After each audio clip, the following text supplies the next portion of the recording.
Siguiendo con esta carta de Tesalonicenses, como se comenzó el domingo pasado, entramos en este capítulo 2. Y tal como ha dicho ahora José Antonio, el título de Firmes en el presente sin temor en el futuro. Es de lo que Pablo está hablando aquí. Mira, con los acontecimientos actuales, en el sentido político, económico, en el mundo, con esta globalidad que vivimos en nuestra era, muchas personas están con incertidumbre, ¿verdad? Con temor. Incluso algunos creyentes, algunos cristianos que viven en esa incertidumbre acerca del futuro, acerca de los acontecimientos que van a suceder antes que el Señor venga a buscar a su iglesia. Pero el apóstol Pablo aquí atiende a esta misma necesidad que tenían los hermanos de Tesalónica. Habían llegado corrientes acerca de que la llegada del Señor era inminente en la época en la que ellos vivían, que parecía que el Señor iba a llegar en ese mismo momento. ¿Debido a qué? A las grandes tribulaciones, persecuciones que estaban sufriendo. Recordar que en la primera carta, como vimos, Pablo atiende a esto. Incluso tenían temor por aquellos que habían fallecido durante esas persecuciones, que iba a suceder con ellos. Si el Señor venía pronto, ya no estarían presentes. Pero Pablo les aclara esto. Pero se ve que este tema de esta segunda venida de Cristo no les había quedado totalmente claro, porque se piensa que estas dos cartas tienen poco periodo entre una y la otra. Pablo sigue escribiendo desde Corinto, sigue estando con Silas y Timoteo, y envía esta carta no muy tarde de haber enviado la primera. Pero podemos extraer de aquí dos enseñanzas básicas, dos principios básicos en estos 17 versículos. En primer lugar, desde el versículo 1 hasta el versículo 12, incluso en las Biblias algunas lo separan así, donde vemos que Pablo habla acerca de esto, de la segunda venida de Jesús. En esta primera parte, Pablo nos está enumerando aquí una serie de acontecimientos que iban a suceder con el fin de quitar la incertidumbre y el temor que tenían estos hermanos acerca de estos sucesos que algunos les habían dicho que eran inminentes. Si nos fijamos en los primeros versículos, dice: pero con respecto a la venida de nuestro Señor Jesucristo y nuestra reunión con Él, os rogamos, hermanos, y ahí comienza a enumerarles esta serie de acontecimientos. ¿Y qué les dice? Que no se dejen mover fácilmente. Les dice también que no se conturben, es decir, que no tengan temor. Les dice también que esto, ni aunque sea por espíritu, por palabra o por una falsa carta, se ve que circulaban algunas cartas que decían que eran de Pablo, pero no lo eran, para hacer entrar estas enseñanzas falsas, erróneas, acerca de esta segunda venida del Señor. Incluso algunos habían dejado de trabajar, como veremos luego en el capítulo 3. ¿Por qué? Porque si el Señor venía hoy, ¿para qué íbamos a trabajar? Y vivían a costa de los demás. Todo eso había acarreado un cierto desorden en la iglesia. Era una iglesia, recordemos, que era relativamente nueva, había sido fundada por Pablo 1 año o 2 años antes, y entonces vemos cómo Pablo intenta ordenar toda esta enseñanza de cara a la segunda venida del Señor. Pablo había intentado en la primera carta aclarar estos temas, pero necesita ahora reforzarlos. Que en el versículo 5, por ejemplo, si lo leemos, les dice a ellos: ¿no os acordáis que cuando yo estaba todavía con vosotros os decía esto? Incluso estando Pablo presente con ellos, ya les había explicado de todas estas cuestiones y les había enseñado acerca de esto. Pero ¿qué pasa? En la iglesia habían entrado falsos maestros que habían intentado cambiar esa enseñanza que el apóstol les había dado directamente de parte del Señor. En primer lugar, dentro de esta primera parte, de estos 12 primeros versículos, podemos separarlos del 1 al 4. Y allí vemos que Pablo hace una advertencia ¿contra qué? Una advertencia contra el engaño. El engaño está al acecho constantemente de nuestras vidas. Se habla de fake news, de falsas noticias, y todo el mundo se aprovecha, ¿verdad?, no solo de las redes, sino de muchas otras maneras de introducir falsas noticias. También sucede en el ámbito espiritual, lamentablemente es así. En internet podemos encontrar cosas que son pseudo cristianas o que parece ser que predican el evangelio, pero si uno entra a desmenuzar, vemos que niegan la eficacia del sacrificio de Cristo para salvación. Por lo tanto, el engaño está al acecho no solamente de la sociedad, sino también de nosotros en el ámbito espiritual. Y Pablo está exhortando aquí a no dejarse perturbar ni engañar fácilmente por rumores acerca de la venida del Señor. Dice en el versículo 2, como hemos dicho, que no os dejéis mover fácilmente de vuestro modo de pensar, ni os conturbéis ni por espíritu, ni por palabra, ni por carta como si fuera nuestra, en el sentido de que el día del Señor está cerca. Esta enseñanza se había introducido en la iglesia y, como dijimos, esto había causado perturbación, había causado incertidumbre en los hermanos de Tesalónica. Y Pablo advierte a no sucumbir a estas falsas doctrinas. Esto nos recuerda la enseñanza de Jesús.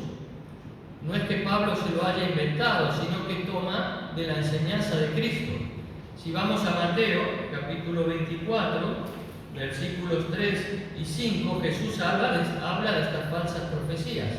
Y dice, y estando él sentado, dice Mateo, hablando de Jesús, en el monte de los olivos, los discípulos se le acercaron aparte diciendo, dinos, ¿cuándo serán estas cosas y qué señal habrá de tu venida y del fin del siglo? Respondiendo Jesús les dijo, mirad que nadie os engañe, porque vendrán muchos en mi nombre diciendo yo soy el Cristo, y a muchos engañarán, y oiréis de guerras y rumores de guerras. Mirad que no os turbéis, porque es necesario que todo esto acontezca. Y termina Jesús diciendo, pero aún no es el fin. Pero aún no es el fin. Hay muchos acontecimientos, algunos narrados en las Escrituras, otros no, porque no se nos ha revelado todo, que sucederán antes de la venida del Señor. Y Pablo está diciendo lo que ya Jesús dijo. ¿Y Jesús qué dijo en cuanto a esto a sus discípulos? Nadie sabe el momento, solo el Padre en su sola potestad.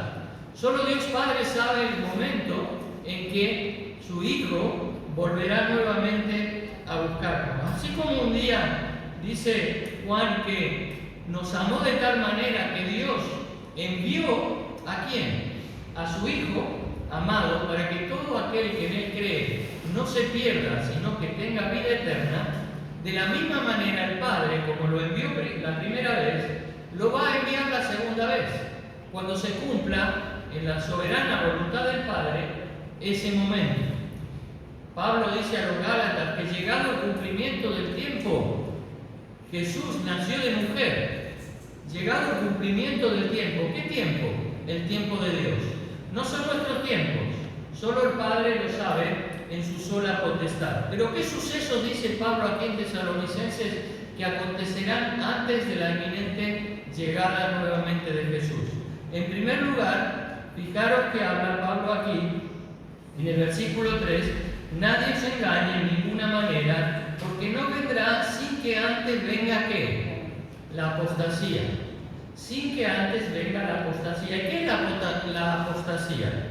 La apostasía, cuando vamos a la palabra escrita en el original, tiene el significado de apartarse, de alejarse de algo en lo que sí estábamos. En el sentido nuestro espiritual, es dejar de creer, alejarse de Dios. Muchos dicen que dejarán de creer en Dios. ¿Y por qué puede suceder esto? Dice la palabra que es porque su corazón se endurece por el pecado. Se endurece por el pecado de tal manera que ya niegan la eficacia de Dios en sus vidas. En el versículo 2, como hemos leído, dice, no os dejéis mover nadie os engañe. Y ese engaño puede llevar a apartarnos de la palabra de Dios y por lo tanto a apartarnos de Dios. La revelación que sigue a estos acontecimientos es lo que Pablo dice en el versículo 4, al final del 3. No solo que antes venga la apostasía, sino que se manifieste el hombre de pecado, el hijo de perdición, el cual se opone y se levanta contra todo lo que se llama Dios o es objeto de culto, tanto que se sienta en el templo de Dios como Dios, haciéndose pasar por Dios.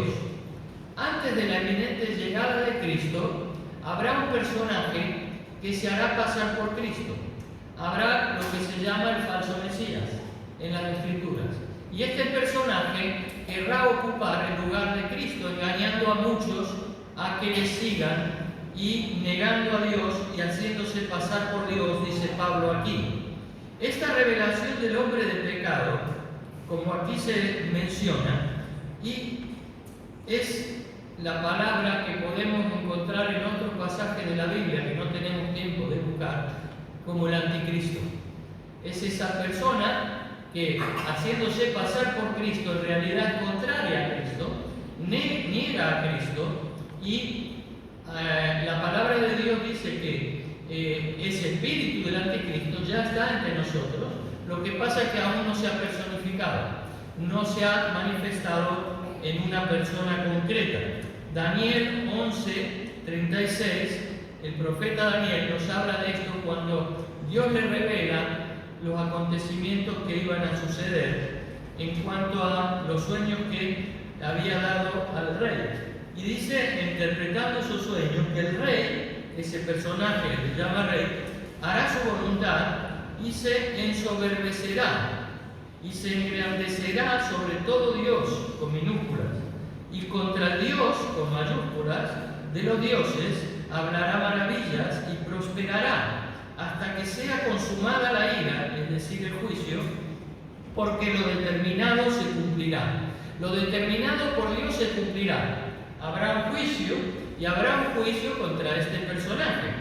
Pablo también lo dice aquí en el versículo 9, podemos leer que este inicuo, cuyo advenimiento, es decir, cuya revelación es por obra de Satanás, con gran poder y señales y prodigios mentirosos y con todo engaño de iniquidad para los que se pierden, por cuanto no recibieron el amor de la verdad para ser salvos. Es un agente operado por nuestro enemigo espiritual, que es Satanás. Y este personaje se presentará ante el mundo como Jesús, como el falso Mesías, como el anticristo. Es un agente del enemigo de nuestras almas. Esto es lo que Pablo, Daniel y otras escrituras nos aseveran acerca de esto. Y nosotros confiamos en la palabra de Dios. Por lo tanto, este pasaje, esta primera parte, estos primeros 12 versículos, nos llaman a un desafío, a perder todo temor en cuanto acerca del futuro. Y esto es lo que Pablo les quería hacer entender a estos hermanos de Tesalónica. No tengáis temor en el futuro, porque Dios tiene todo controlado. Podemos ver rumores de guerra, podemos ver guerras, podemos ver pestes, podemos ver cantidad de acontecimientos, pero Dios tiene todo controlado y solo en su tiempo el Señor vendrá a buscar a los suyos. Pablo dice en Romanos que nada nos podrá separar del amor que es en Cristo Jesús, Señor nuestro. Ni la muerte, ni la vida, ni principados, ni potestades, ni lo presente, ni lo porvenir.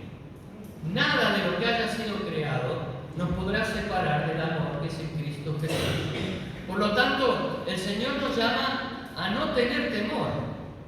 Y si somos hijos de Dios o hijas de Dios, que vivimos en incertidumbre, lo que Pablo nos está diciendo aquí, lo que el Señor nos dice a través de Pablo, es que no debemos vivir con incertidumbre, sino que debemos de vivir con confianza en aquel que un día nos llamó para ser sus hijos y sus hijas. Es Dios el que hace la obra en cada uno de nosotros. Es Dios el que ha creado todas las cosas y el Dios es el mismo Dios que un día hará lo que sea con cada una de ellas.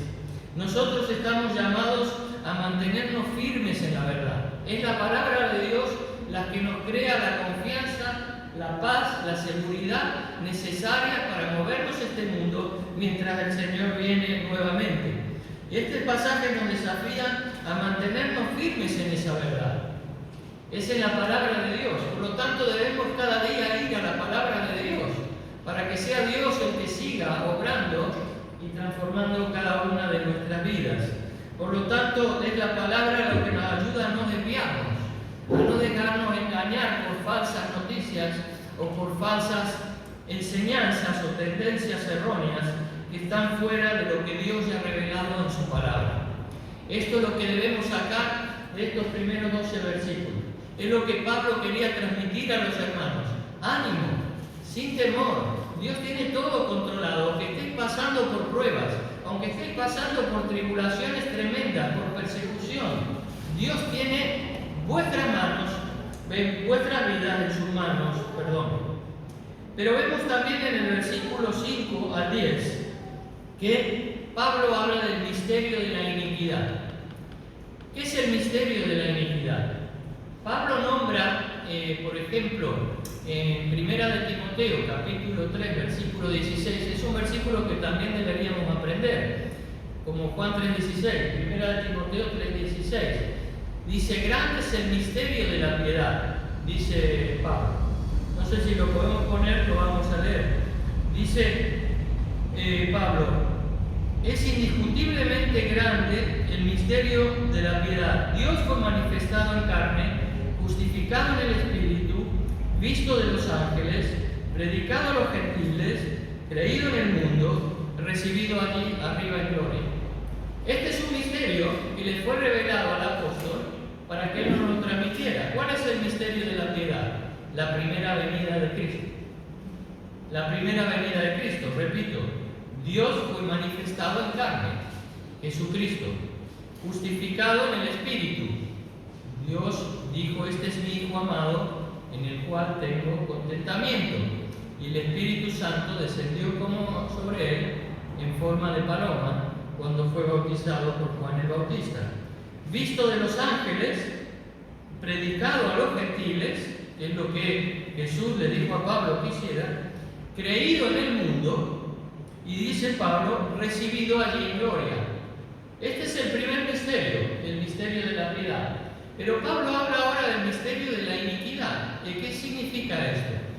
Esto habla de este advenimiento, de este inicuo, de este hombre de pecado que nombra Pablo, que vendrá haciéndose pasar por Cristo. Es como si viniera Cristo, pero Cristo ya vino en el misterio de la piedad. En el misterio de la iniquidad es todo lo contrario. Es la falsedad, es la falsa noticia, es el falso evangelio, es la falsa noticia de que Cristo llega ahora, cuando sabemos que Cristo ya llegó. Y es el anticristo el que va a personificar esto, haciéndose pasar por el Mesías, pero siendo un falso Mesías. Pablo recuerda que en su visita a los hermanos de Tesalónica ya había hablado de estas cosas, como vimos en el versículo 5. Este es el misterio de la piedad, le dice a Timoteo, pero ahora habla del misterio de la iniquidad. Y Pablo dice aquí en el versículo 7, dice, porque ya está en acción este misterio, ya está en acción. Todavía no se ha personificado, no se ha hecho visible en una persona, pero lo podemos palpar espiritualmente en el mundo, como todo el mundo tiende a negar a Cristo. Tiende a negar la eficacia de no solamente la salvación por la gracia, sino que Cristo también muchas veces no haya venido como Dios. Y esto es a lo que el mundo tiene, porque es el espíritu del anticristo lo que mueve al mundo, es el príncipe de este mundo, es el que maneja la enseñanza colectiva de este mundo, y todas las tendencias, si nos fijamos, en estos últimos años tienden cada vez más hacia esto, negando a Dios y a Jesucristo. Pero Pablo dice también aquí, que en el versículo 8, que entonces se manifestará aquel inicuo a quien el Señor matará con el espíritu de su boca y destruirá con el resplandor de su venida. Y dice: inicuo cuyo advenimiento es por obra de Satanás, con gran poder y señales y prodigios mentirosos, y con todo engaño de iniquidad para los que se pierden por cuanto no recibieron el amor de la verdad. Y el versículo 6, Pablo dice: ahora vosotros sabéis lo que lo detiene, a fin que a su debido tiempo se manifieste. Pablo está diciendo que hay algo que detiene este advenimiento de este hombre de pecado. Hay algo que está deteniendo que esto se produzca ya. ¿Y qué es lo que está diciendo Pablo que lo detiene? Lo podemos leer en 2 de Pedro, capítulo 3, versículo 9. Cuando el apóstol Pedro, también inspirado por el Espíritu Santo, dice: el Señor no retarda su promesa, según algunos la tienen por tardanza, sino que es paciente para con nosotros, no queriendo que ninguno perezca, sino que todos procedan al arrepentimiento. Pero el día del Señor vendrá como ladrón en la noche, en el cual los cielos pasarán con gran estruendo, y los elementos ardiendo serán deshechos, y la tierra y las obras que en ella hay serán quemadas.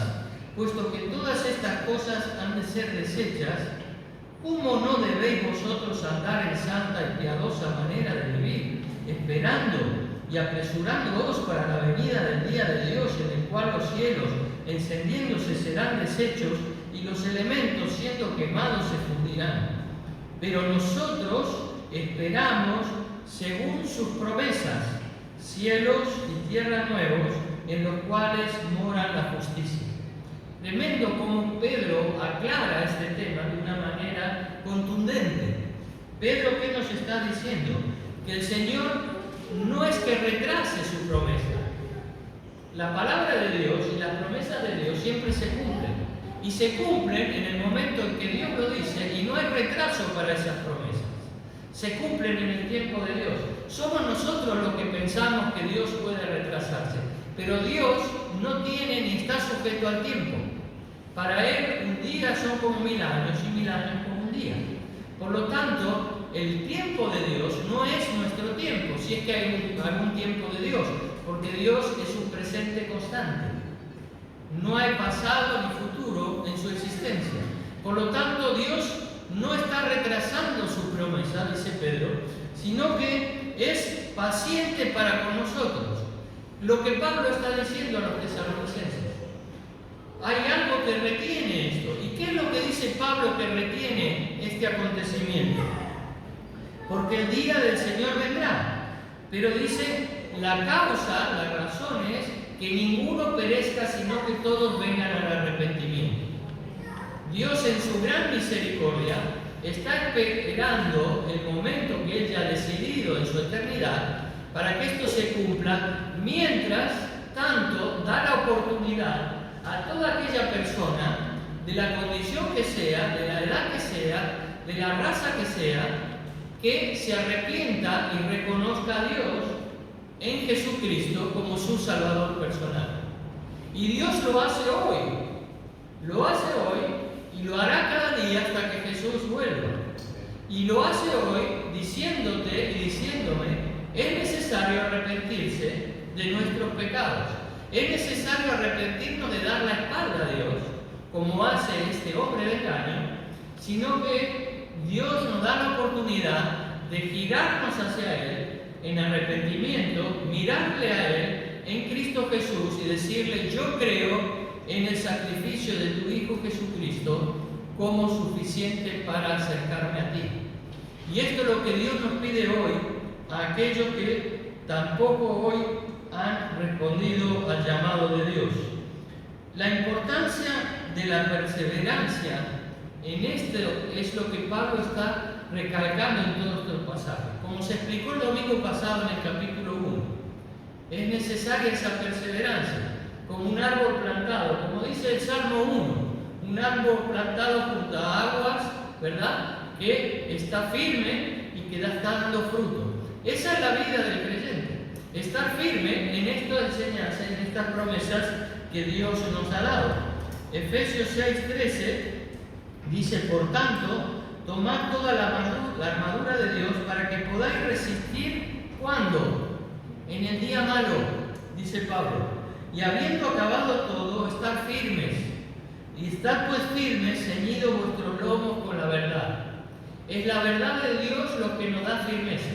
Son las promesas de Dios en nuestra vida, creídas, aceptadas por la fe, las que dan firmeza, seguridad, quitan toda incertidumbre, quitan todo temor de la vida de los seres humanos.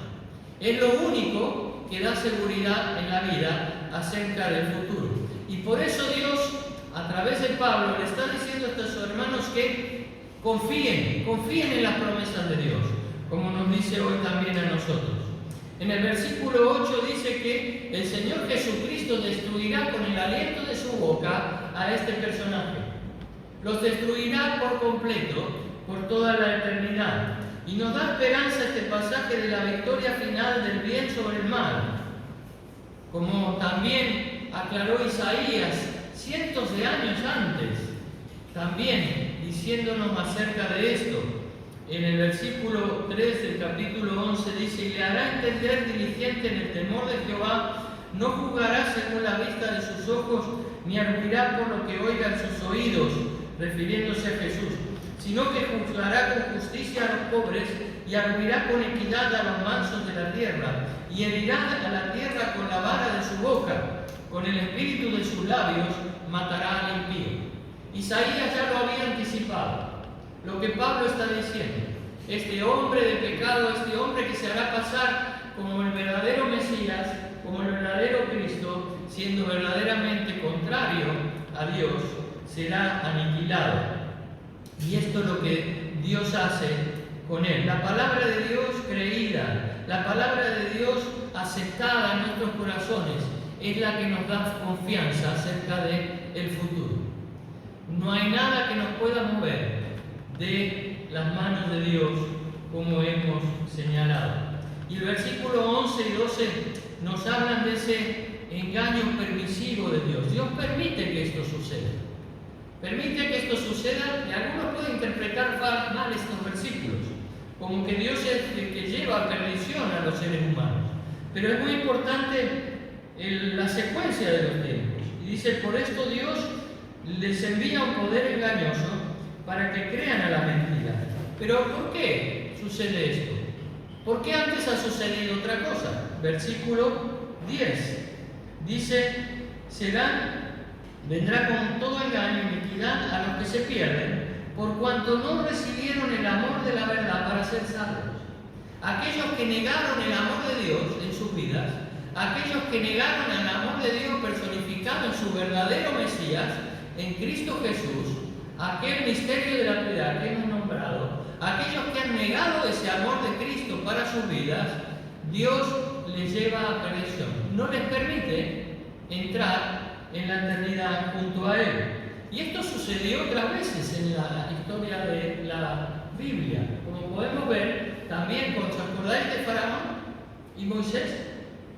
La cantidad de acontecimientos que Dios le había permitido realizar a Moisés para que Faraón pudiera creer en Dios, y Faraón seguía endurecido en su corazón, ¿verdad? ¿Por qué? No aceptaba al Dios de Israel, con todas las manifestaciones milagrosas que Moisés, como instrumento de Dios, había hecho delante de sus ojos, y Faraón no quiso creer a la verdad, no quiso aceptar el mensaje de Dios. Y en Éxodo 9, 11 y 12, dice, y los hechiceros no podían estar delante de Moisés a causa del sarpullido, porque hubo sarpullido en los hechiceros, en todos los egipcios, pero Jehová endureció el corazón de Faraón y no los oyó como Jehová lo había dicho a Moisés. Le dio la oportunidad muchas veces, pero al final Dios dijo basta. Y Dios dirá también basta un día. En el día de la ira, en el día del juicio, Dios juzgará y mirará a aquellos que verdaderamente han aceptado su verdad, que que han aceptado la verdad, Jesucristo mismo y el amor de Dios en Jesucristo, y a los que no. Y a los que sí, dirá: bien, buen siervo y fiel, sobre poco has sido fiel, entra en el gozo de tu Señor.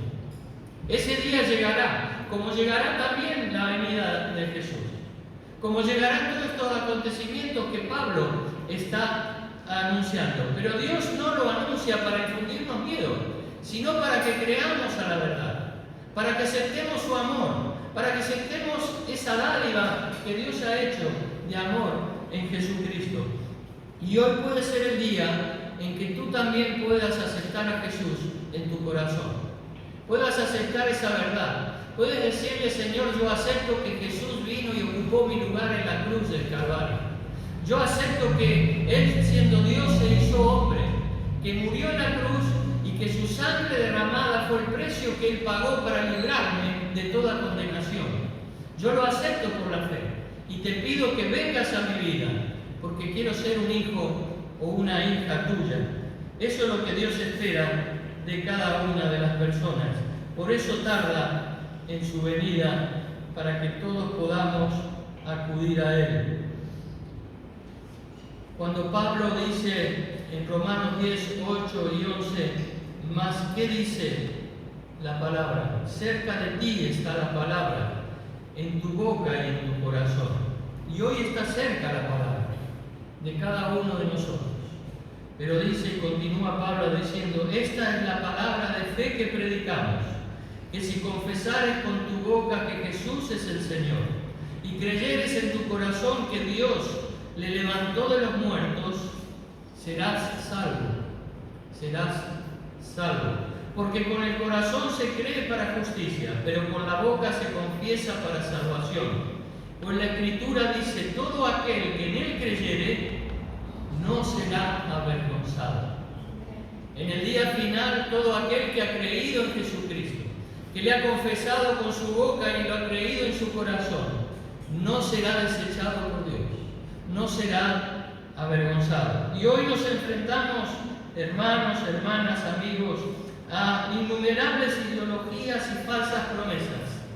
Pero estas palabras de Pablo nos llaman a que, al confiar en la palabra de Dios, podemos tener no solo certidumbre, sino salvación. Y esto es lo que Dios te ofrece, nos ofrece a cada uno de nosotros. Solo basta con acudir a Jesús. No hay intermediario, sino un solo mediador, que es Jesucristo hombre. Jesucristo se hizo hombre para mediar entre cada uno de nosotros y el Padre. Y hoy es el día en que Dios nos llama a acercarnos nuevamente a Él. Y para la última parte, del 13 al 17, Dios habla a través de Pablo acerca del presente. Y rápidamente, ¿qué decimos acerca de esto? Que Dios nos invita a estar firmes en el presente, sin temor en el futuro, pero firmes hoy. ¿Firmes en qué? En la palabra de Dios. Versículo 14, para esto Él os llamó, mediante nuestro Evangelio, para que alcancéis la gloria de nuestro Señor Jesucristo. ¿Para qué nos llamó? Dice. Para todo esto, Dios nos llamó para alcancemos la gloria, es decir, para que estemos con Él por toda la eternidad. Ese es el propósito de Dios para tu vida y para mi vida.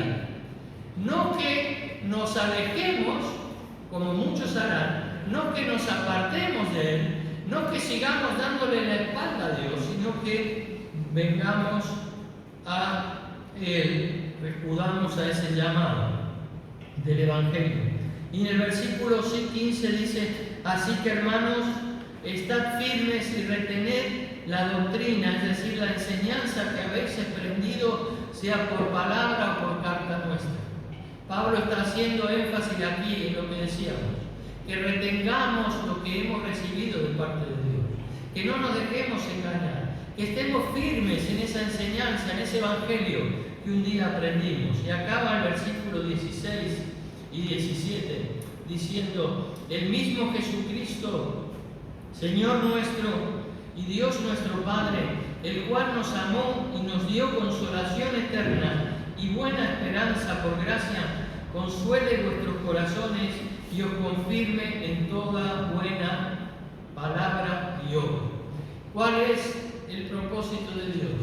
Que estemos confirmados, que estemos firmes, que estemos consolidados en su palabra, no en otras cuestiones, sino solo en su palabra y en la obra que Él ya ha hecho.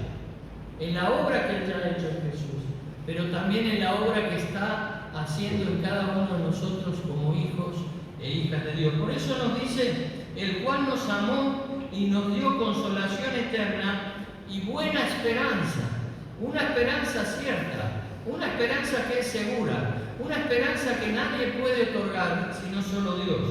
Por eso Dios nos llama a esto. Y Pablo lo dice en Romanos 15:13, y el Dios de esperanza os llene de todo gozo y paz en el creer, para que abundéis en esperanza por el poder del Espíritu Santo. Este es el mensaje de este segundo capítulo de la carta a los Tesalonicenses. Por un lado, de no temer al futuro, de estar confiados en la palabra de Dios y en lo que Dios ha hecho y está haciendo en cada una de nuestras vidas. Y también a mantenernos firmes en su palabra que se nos ha dado por la gracia de Dios. Por lo tanto, como creyentes estamos llamados a vivir en la verdad, a vivir apoyados en esa palabra de Dios y no en otras cuestiones. Estamos llamados a estar sostenidos por la obra y la gracia de Dios, porque Él nos llamó. No es por nuestra religiosidad, es por el llamado que Dios hizo un día a nuestras vidas y está haciendo hoy a toda persona a través de su Hijo Jesucristo. ¿Hasta cuándo? Hasta que Jesús venga. Dice Pablo y Pedro también, pero Jesús vendrá. Jesús vendrá. Este es el anhelo de nuestros corazones, a los que hemos creído en Él, encontrarnos cara a cara con nuestro amado Salvador. Os invito a ponernos de pie para terminar con una oración. Estemos firmes en la fe, fortalecidos por su esperanza y su amor eterno. Pablo, y termino con este versículo, dice en Corintios, así que hermanos míos amados, estad firmes y constantes, creciendo en la obra del Señor siempre, sabiendo que vuestro trabajo en el Señor no es en vano. Todo lo que hagamos para el Señor, todo lo que Él permite a través de nuestras vidas, Él lo tiene en cuenta, porque no es en vano, sin temor en el futuro y firmes en el presente. Señor, te damos gracias por tu palabra. Te damos gracias porque por tu palabra tú nos revelas aquellas cosas que debemos saber hasta que tú vengas a buscarnos. Ayúdanos a recordarlas, a atesorarlas en nuestras mentes, en nuestros corazones, para que en el momento del engaño, en el momento de la incertidumbre y del temor, podamos apoyarnos firmemente en tus promesas. Tu palabra es el sí y es el amén. Tú no mientes como miente el hombre. Tú eres la verdad y la vida.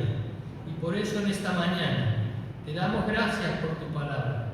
Te damos gracias por todas las cosas que nos revelas a través de ellas, porque nos ayudan a caminar confiados por este mundo, aún en el día malo, aún en el día de la prueba, aún en las tribulaciones, aún en las persecuciones y las traiciones de este mundo, podemos mirar a aquel que es el autor y consumador de nuestra fe, a Jesucristo, tu Hijo amado, y seguir este camino que hemos emprendido de su mano. Señor, ayúdanos a no desviarnos, a estar firmes en la enseñanza que tú nos has dado, en lo que tú estás haciendo en cada uno de nosotros, manifestándonos tu poder, tu amor, tu misericordia y tu gracia cada día en nuestras vidas. Te alabamos en esta mañana. Alabamos al Señor Jesucristo por su obra redentora. Y te pedimos que si hay alguien, alguna persona que aún no ha entregado su vida a Jesús, hoy pueda abrir su corazón y recibir el mensaje de amor del Evangelio, que Jesucristo vino a este mundo para ocupar nuestro lugar en la cruz. A ti te damos toda la gloria y la honra, y lo hacemos en el nombre que es sobre todo nombre, el de Cristo Jesús. Amén.